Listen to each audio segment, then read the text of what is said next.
नमस्कार, आप देख रहे हैं न्यूज 24 मध्य प्रदेश छत्तीसगढ़ और मैं हूं आपके साथ पवन पांडे। हमारे इस खास शो धर्म संसद में आप सभी दर्शकों का बहुत बहुत स्वागत है। तो दर्शकों, ये खास शो आस्तिकों और नास्तिकों दोनों के लिए है। आप में से जो भगवान में आस्था नहीं रखते उनको मेरा प्रणाम, और जो रखते हैं उनको राम राम। तो इस शो में हम हमारी दुनिया के सबसे ज्वलंत विषयों धर्म, संस्कार, पाप, पुण्य को लेकर संवाद करेंगे और इनसे जुड़ी हुई जिज्ञासाओं को सॉल्व करने की कोशिश करेंगे।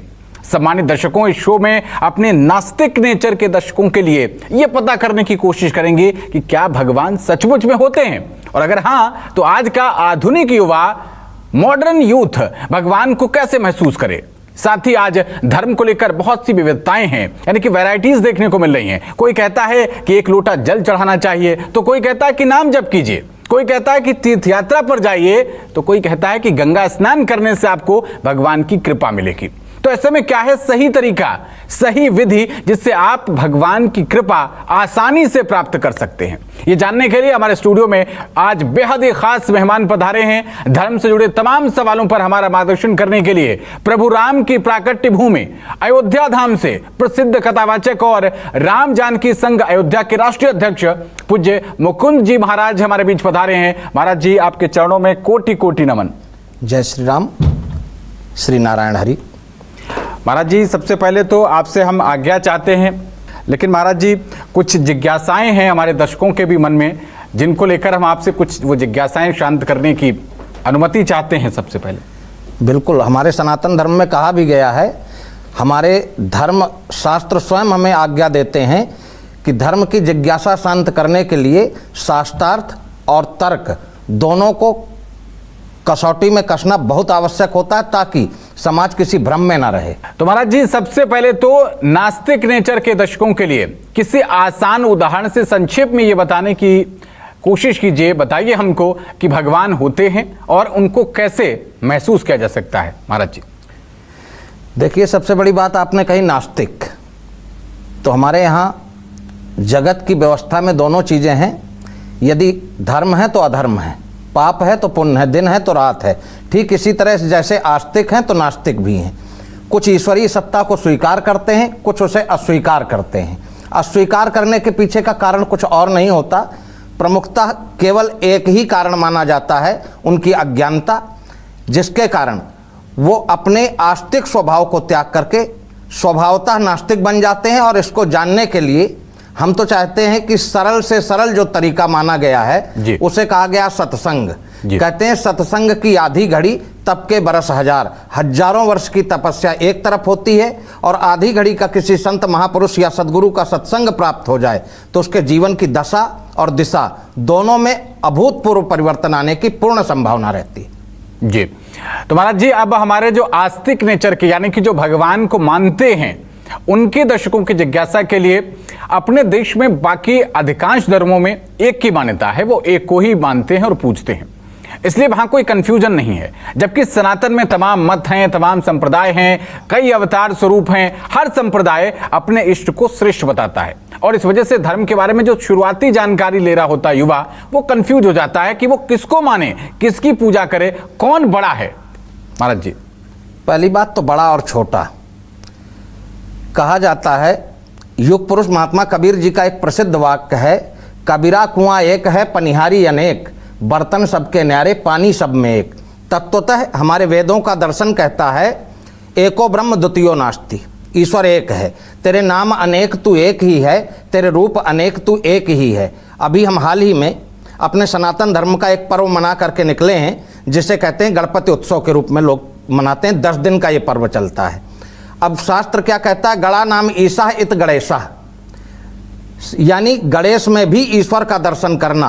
केवल शिव पुत्र के रूप में उनकी पूजा नहीं हो रही, बल्कि गणाध्यक्ष माना गया उनको। इसके पीछे शास्त्रों के बड़े गहन अध्ययन के साथ ऋषियों ने जो तर्क रखे हैं, वो मेरे स्वविवेक से और संतों के प्रसाद से जो मैंने स्वीकार किया और ग्रहण किया, वो एकदम धरातल पर खरे साबित होते हैं।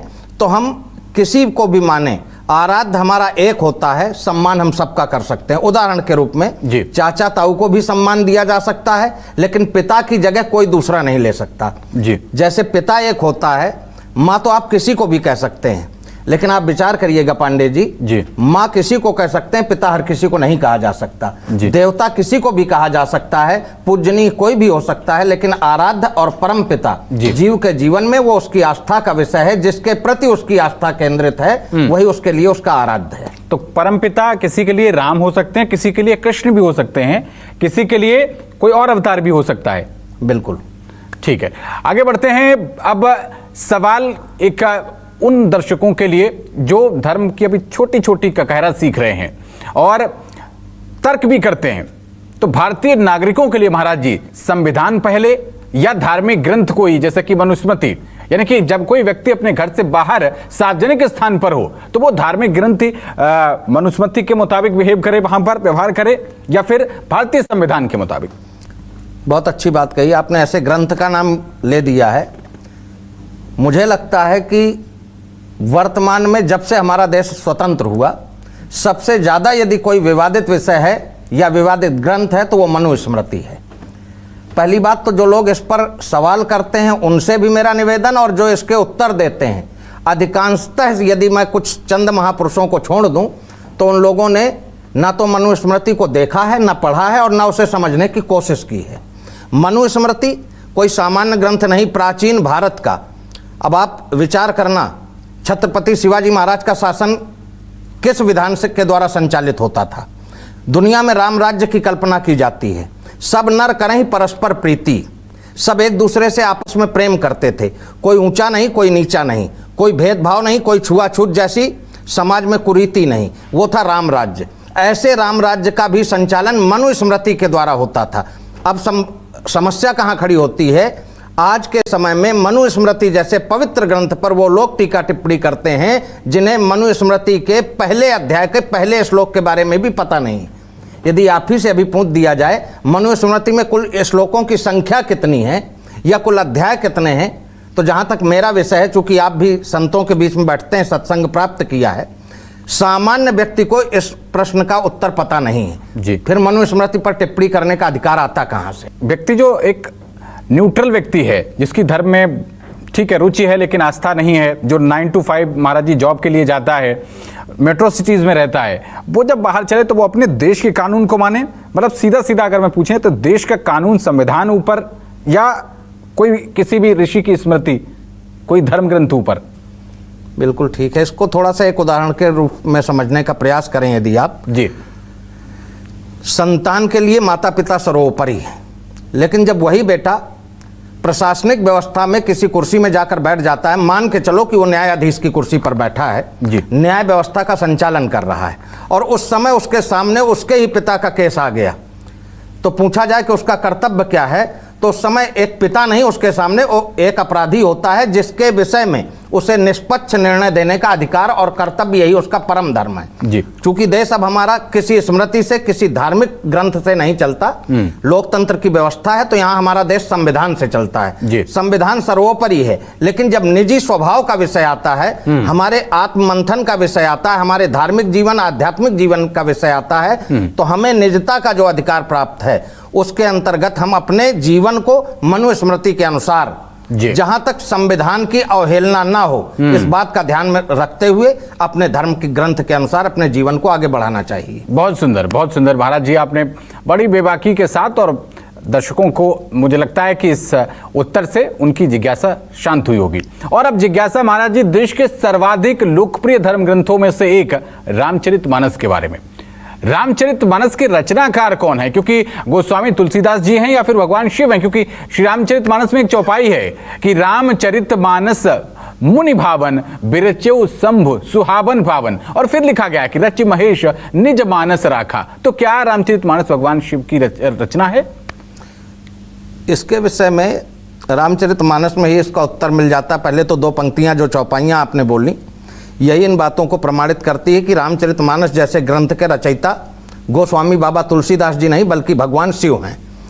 रच महेश निज मानस राखा, आगे की पंक्ति है सुसमय पाए उमासन भाखा। उचित समय देख करके भगवान शिव ने माता भगवती पार्वती को वो कथा सुनाई, वही है रामचरितमानस। अब बात आती है कि यदि रामचरितमानस के रचयिता भगवान शिव हैं तो फिर बाबा तुलसी कौन है जी? इसका भी उत्तर रामचरितमानस में ही है। नौमी भौम बार मधुमासा, अवधपुरी यह चरित्र प्रकाशा। गोस्वामी जी इसके प्रकाशक हैं और रचयिता रचनाकार इसके भगवान शिव हैं। अति सुंदर, अति सुंदर। और इसी रामचरितमानस की एक सुंदर कांड की एक चौपाई पर महाराज जी विवाद भी बहुत होता है। यहां तक कि उत्तर प्रदेश के एक पूर्व मंत्री ने रामचरितमानस को चौराहे पर तक जलवा दिया था। चौपाई है, ढोल गवार शूद्र पशु नारी, सकल ताड़ना के अधिकारी। क्या इसका सही अर्थ है? और रामचरितमानस जैसे सर्वाधिक लोकप्रिय धर्म ग्रंथ में पूज्य कही जाने वाली नारी को एक पशु के साथ तुलना क्यों कर दी गई? पांडे जी, पहली बात तो आपने राजनैतिक व्यक्तियों के द्वारा जो ये दुस्साहस किया गया, रामचरितमानस जैसे पवित्र ग्रंथ की अवहेलना हुई, अपमान हुआ, जलाई गई, आदि आदि उस पर टीका टिप्पणी हुई। फिर साथ में आपने सुंदरकांड के कुछ पंक्तियों का यहाँ पर जी उल्लेख किया। तो इसका अर्थ समझने से पहले सिर्फ दो शब्द, जहाँ मृत्यु पर भी राजनीति की जाती हो, स्वतंत्रता संग्राम सेनानियों पर राजनीति होती हो, देश की सेना पर राजनीति होती हो, तो ऐसे राजनेताओं से हम उम्मीद ही क्या रख सकते हैं कि वो हमारे धार्मिक ग्रंथों को छोड़ देंगे? विचार करिएगा, आपने जिस पंक्ति की यहाँ पर चर्चा की है जी, ढोल गंवार शूद्र पशु नारी, यूं तो यहाँ व्याकरण के आचार्यों के द्वारा, पूज्य धर्माचार्यों के द्वारा इस चौपाई का बहुत अच्छे ढंग से वर्णन किया गया है, इस पर प्रकाश भी डाला गया। जहां तक मेरा स्वविवेक काम करता है, ताड़ना शब्द को लेकर महाराज जी कंफ्यूजन रहती है। कभी शायद आप पूर्वी उत्तर प्रदेश में यदि प्रवास का अवसर मिला होगा, रामचरितमानस किसी एक भाषा शैली में नहीं लिखी गई। बुंदेली है, ब्रजी है, अवधी है, मैथिली है, अनेकों शैलियों का समावेश करा करके गोस्वामी जी ने रामचरितमानस, अभी एक वर्णन आया था संस्कृत को लेकर के चर्चा चली थी जी। हम इतना कहना चाहते हैं, जहां वाल्मीकि रामायण थी तो आखिर तुलसीकृत रामचरितमानस की आवश्यकता क्यों पड़ी? क्योंकि संस्कृत भाषा नारियल, संस्कृत भाषा नारियल, फोरत में कठिनाएं, गरी फोर तुलसी धरी, जो चाहे सो खाए। यानी गोस्वामी जी ने उसको सरल आम जन भाषा में रचना करके, अब यहां शब्द आता ताड़ना जी, तो केवल ताड़ना का यदि आप संदर्भ लेंगे तो ताड़ने का मतलब केवल पीटना नहीं होता, ताड़ने का अर्थ होता है नजर रखना। बचपन में आप यदि जाओ, अभी भी जाकर के पूर्वांचल में देखो, तो बड़े बुजुर्ग यदि किसी चीज की सुरक्षा की जिम्मेदारी बच्चों की रखते हैं तो वो आम बोलचाल की भाषा में, जिसे गांव की बोली कहते हैं, वो लोग कहते हैं बच्चा हो तई ताड़े रहो। ताड़े रहो का मतलब है जरा इस पे नजर रखना। देख रही, आप एक ही चौराहे में बड़ी देर तक बैठ करके किसी को घूर रहे हो, वहां से निकलने वाला आपका जानकार, आपका मित्र, आपका पड़ोसी, आपके परिवार का सदस्य ये जरूर कह देगा इतनी देर बैठकर यहाँ किसको ताड़ रहे हो। अब ताड़ने का मतलब यहाँ पीटना नहीं है, और यदि पीटना है तो ढोल, आप शब्द देखिएगा, हमारा जो साहित्य कहता है, हमारे संत कहते हैं ताड़ने का मतलब है नजर रखने से। ढोल बजाना सीखना है तो बजाने वाले पे नजर रखनी बहुत आवश्यक है। दूसरा शब्द आया गंवार। गंवार का मतलब है दुष्ट व्यक्ति। घर में 4 संतानें हो, 3 लायक और चौथी नालायक हो, आप नजर किस पर रखेंगे? जो नालायक है। तीसरा शब्द आता है ढोल गंवार के बाद शूद्र। शूद्र, शूद्र कोई जाति नहीं होती, हमारे यहाँ कहा गया है जन्म जायते शूद्रा, जन्म से सभी शूद्र हैं, क्योंकि रौरव नरक यानी माँ के गर्भ में 9 महीने तक जीव रहता है, इसके बाद जन्म लेता है, मलमूत्र के द्वार से उसका आगमन होता है पृथ्वी में। जन्म से सब शूद्र हैं। ब्रह्म जानता ब्राह्मणा, जो ब्रह्म कर्म में रत है वो ब्राह्मण है। शूद्र कहा गया सेवक को, तो सेवक पर भी नजर रखना बहुत आवश्यक है, क्योंकि जब भी कोई बड़ी घटना घटेगी उसमें आपके सेवक का कहीं ना कहीं कोई ना कोई योगदान जरूर होता है। ठीक है, तो ताड़ना का मतलब हम उसको मान के चले देखने से, नजर रखने से। ठीक है महाराज जी, अभी कुछ दिनों पहले ही पितृपक्ष गुजरे हैं। धर्म महत्वपूर्ण है या कर्मकांड? क्योंकि कई लोग कहते हैं कि जब अंतिम संस्कार हो गया तो उसके बाद फिर धर्म के नाम पर श्राद्ध जैसे कई कार्य कराए जाते हैं। जब अंतिम कार्य के रूप में उसका नाम ही अंतिम संस्कार है तो उसके बाद फिर श्राद्ध जैसे कर्मकांड क्यों है? कई लोग कहते हैं कि पाखंडियों ने ये व्यवस्था अपने व्यक्तिगत स्वार्थ के लिए, कि उनकी अपनी रोजी रोटी चलती रहे, इसलिए बना दी।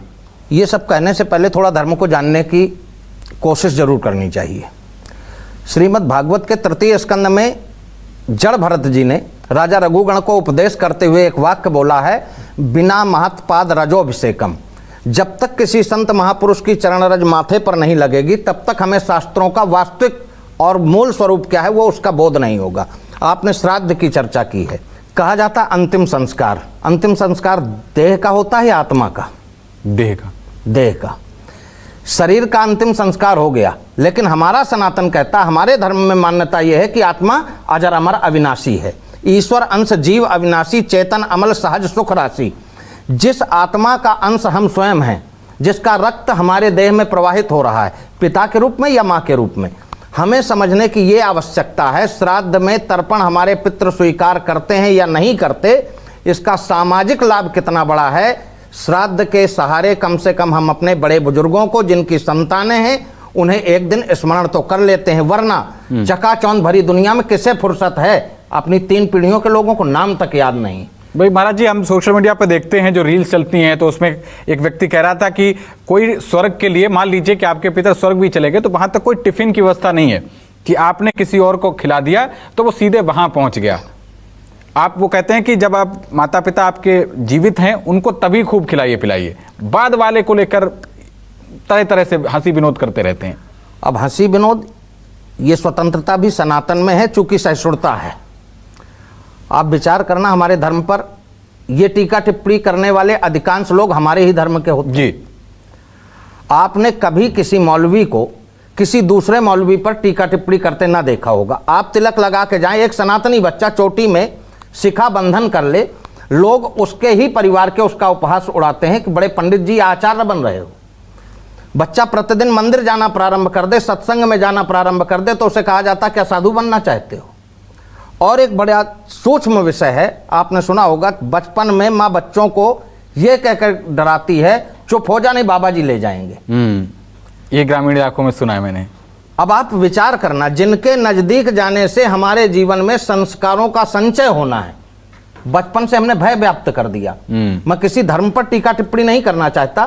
पहली बात तो धर्म ही केवल सनातन है, बाकी सब पंथ हैं, मजहब हैं।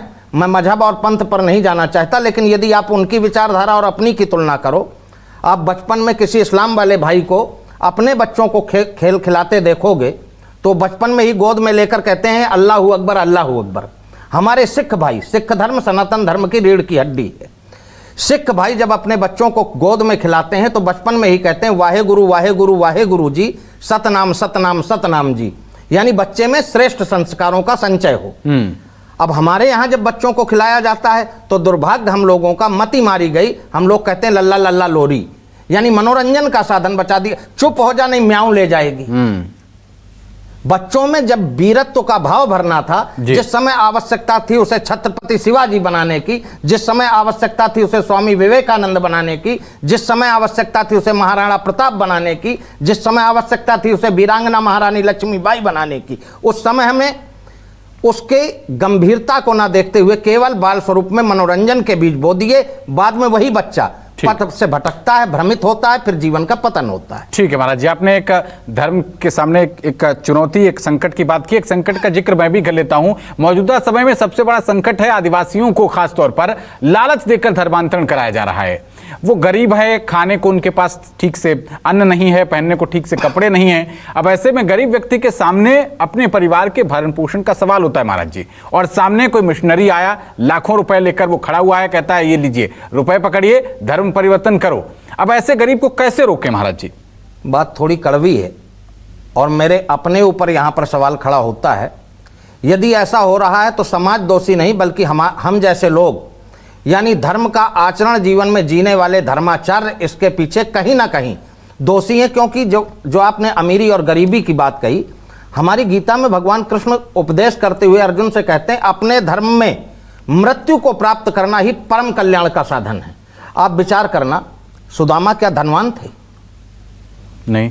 जिसके बच्चे 3-3 दिन तक भूखे रह जाते हो, वो सुदामा के विषय में हमारे ग्रंथों में कहा गया है प्रशांत आत्मा जितेंद्रिया। द्वारकाधीश श्री कृष्ण उसके मित्र हैं। इसके बाद जिस स्थिति में सुदामा जाते हैं उसी स्थिति में वापस आ जाते हैं। यहां तो धर्म परिवर्तन चंद रुपयों के पीछे किया जाता है। तो महाराज जी, वो निरक्षर और अशिक्षित व्यक्ति है, उसको कैसे रोका जाए?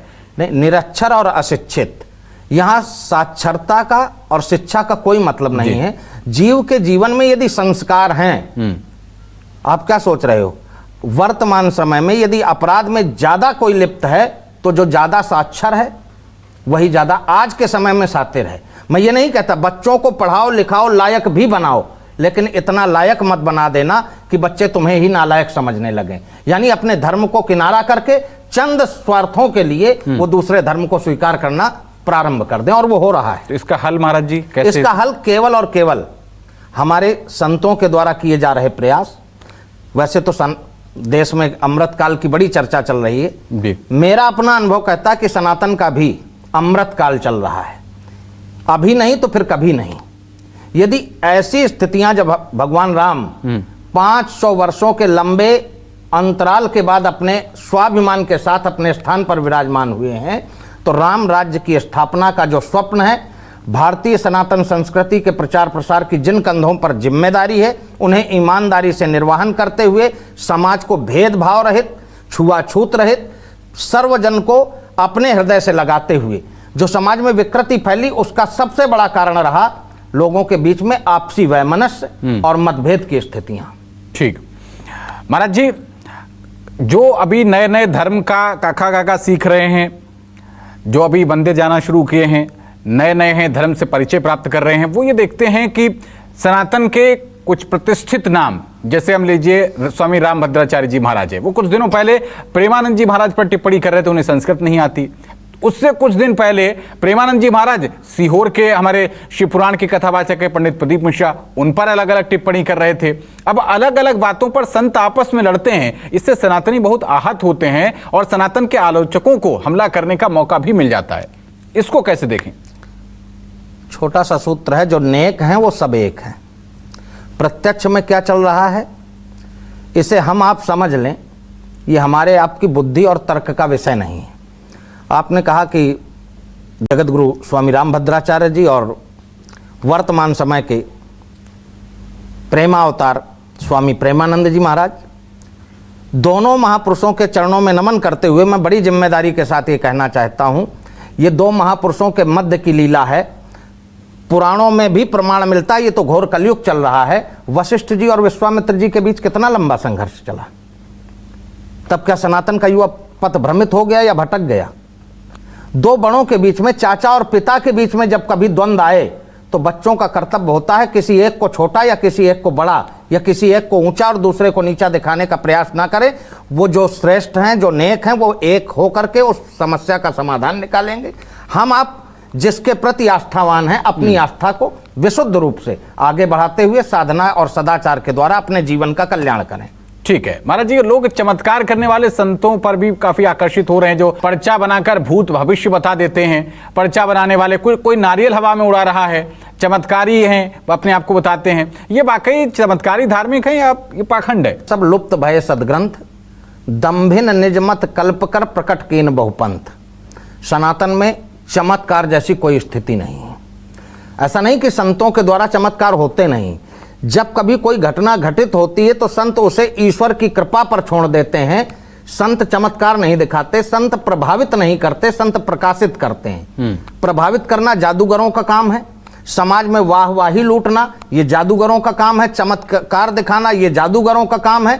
संत के जीवन में आशीर्वाद से जो हो सकता है वो करते हैं। यहाँ तक संत महापुरुषों के जीवन में यदि कभी कुछ हुआ है तो वो सिर्फ और सिर्फ उसका श्रेय उन्होंने सिर्फ ईश्वर को दिया है, अपने आराध्य को दिया, उनके द्वारा ही चमत्कार संभव। तो महाराज जी, हमारे छतरपुर के मध्य प्रदेश के, हमारा मध्य प्रदेश छत्तीसगढ़ का चैनल है, मध्य प्रदेश में जगह है छतरपुर, वहाँ पर बागेश्वर धाम के पीठाधीश्वर हैं पंडित धीरेन्द्र शास्त्री। वो पर्चा बनाते हैं और भूत भविष्य बताते हैं। फिर ये क्या कहा जाए, ये वाकई कोई चमत्कार है या इसके पीछे कोई ट्रिक है, या जो उनके आलोचक कहते हैं कि ये पाखंड है? पहली बात तो आलोचक किसको क्या कहते हैं उस विषय पर हम नहीं जाएंगे, क्योंकि जहां आलोचना प्रारंभ हो जाती है तो आलोचना तो लोग माता पिता की करते हैं, राष्ट्र की करते हैं, और आप सब चूंकि न्यूज़ चैनल से जुड़े हैं तो अच्छी तरह से जानते भी होंगे। हाँ, पंडित धीरेन्द्र कृष्ण शास्त्री जी के विषय में आपने कहा, तो धीरेन्द्र कृष्ण शास्त्री का कोई एक वाक्य मुझे दिखा दे जहां उन्होंने ये कहा हो कि मैं कुछ करता हूं। वो जो कुछ भी करते हैं सीधा सीधा श्रेय बालाजी हनुमान जी को देते हैं और ईश्वर पर आस्था और सनातन धर्म से जोड़ने का प्रयास करते हैं। रही बात पर्चा बनाना और भूत भविष्य, तो भूत भविष्य के विषय में तो सनातन में व्यवस्था है, भविष्य पुराण लिखा गया इस पर। और यहां तक आप हैरान हो जाएंगे, भविष्य पुराण में मुगलों तक का वर्णन है। वो सब असली है। म्लेच्छ करके जी। तो ऐसा नहीं कि भविष्य नहीं जाना जा सकता। त्रिकालज्ञ किसे कहा जाता है? जिसे भूत, वर्तमान और भविष्य का बोध हो, तीनों कालों का पता हो, वही त्रिकालज्ञ है। रावण संहिता रावण लिख देता है। तो वर्तमान में अभी जो 2025 चल रही है, इसमें ऐसे लोग हैं? बीज रहित पृथ्वी कभी नहीं रही। हाँ, ये सत्य है कि सच्चाई कम, उसके नाम पर आडंबर ज्यादा है। लेकिन सत्य ना होता तो आडंबरियों का असत्य भी बिक नहीं पाता। सत्य की आड़ पर पाखंड भी कहीं ना कहीं फल फूल रहा है, और आवश्यकता है जो सत्य का अवलंबन लेकर के चल रहे हैं वो धर्माचार्य आगे आए और ऐसे लोगों को बेनकाब भी करें। तो महाराज जी, कहा जाता है कि सनातन धर्म का ना तो आदि है ना अंत है, तो फिर सनातन की रक्षा और धर्म की रक्षा की जो बातें होती हैं तथाकथित कई हिंदू संगठनों के द्वारा, ये कितनी सही हैं? सनातन शब्द का शाब्दिक अर्थ ही यही है, जिसका आदि है ना अंत है। हमारे यहाँ ईश्वर के लिए भी कहा गया, हरि अनंत हरि कथा अनंता। कहते हैं ईश्वर को ना तो खोजा जा सकता है, ना ईश्वर की खोज संभव है, ईश्वर में खोया जा सकता है, क्योंकि जिसका आदि और अंत ना हो उसकी खोज भला कैसे संभव होगी। सनातन, आपने शब्द प्रारंभ किया था मेरा परिचय देते हुए भगवान श्री राम की प्राकट्य भूमि जी। तो आप विचार करना, रामो धर्मावान विग्रह, राम साक्षात धर्म की प्रतिमूर्ति है। जिसका जीवन प्रत्येक स्थिति में धर्म को धारण करते हुए आगे बढ़ता है वो साक्षात राम है। मानव, संपूर्ण मानवता की आधारशिला यदि कहीं देखना है तो भगवान राम का आदर्श जीवन चरित्र। ठीक महाराज जी, थोड़ा सा आते हैं राजनीतिक सवालों पर। आपको लगता है कि क्या धर्म के उत्थान के लिए कोई विशेष राजनीतिक पार्टी का सत्ता में होना जरूरी है? राजनीतिक पार्टी का धर्म के उत्थान के लिए सत्ता में होना जरूरी नहीं है। सत्ता जिनके हाथों में हो उनके पास धर्म का होना बहुत आवश्यक है। तो 2014 से पहले धर्म बेहतर फला फूला पुष्पित पल्लवित हुआ या 2014 के बाद हुआ महाराज जी? धर्म 2014 जिन विषयों को आप लाना चाहते हैं जी, दो कौड़ी की राजनीति में हम पवित्र धार्मिक चर्चा को कलंकित नहीं करना चाहते। ठीक। बल्कि सत्य ये है कि सनातन अपने वास्तव में अमृत काल में चल रहा है, और जो स्थितियां बन रही हैं कहीं ना कहीं धर्म के द्वारा ही वो शासन सत्ता को पल्लवित पोषित कर रही हैं, और समस्त सनातनियों को अब एक छत्र छाया में आकर के एकता का संदेश देने की बहुत आवश्यकता है। ठीक है महाराज जी, एक हमारे आस्तिक जो भगवान रामचरितमानस का अध्ययन शुरू कर चुके हैं, उसमें एक प्रसंग आता है कि महाराज मनु और शत्रुपा जब एक भगवान की कृपा पाने के लिए नैमिषारण्य तीर्थ में वो एक 12 अक्षर मंत्र का जाप करना शुरू करते हैं, और उनकी तपस्या के दौरान वरदान देने के लिए ब्रह्मा विष्णु महेश वो क्यों आते हैं, और जब आते हैं लेकिन उसके बावजूद भी वो उनसे वरदान नहीं लेते। तो जो 12 अक्षर मंत्र कहा जाता है, ओम नमो भगवते वासुदेवाय नमः, मुझे लगता है मेरी जानकारी जहाँ तक है वो वही है। तो ये तो भगवान विष्णु का मंत्र माना जाता है, फिर वो उनसे वरदान क्यों नहीं लेते? माना जाता है, माना जाता, और सत्य में बहुत बार बहुत बारीक अंतर होता है जो कि समझ पाना सामान्य साधक के लिए इतना आसान नहीं है। आपने कहा कि 12 अक्षर मंत्र, और वो भी महाराज मनु जी।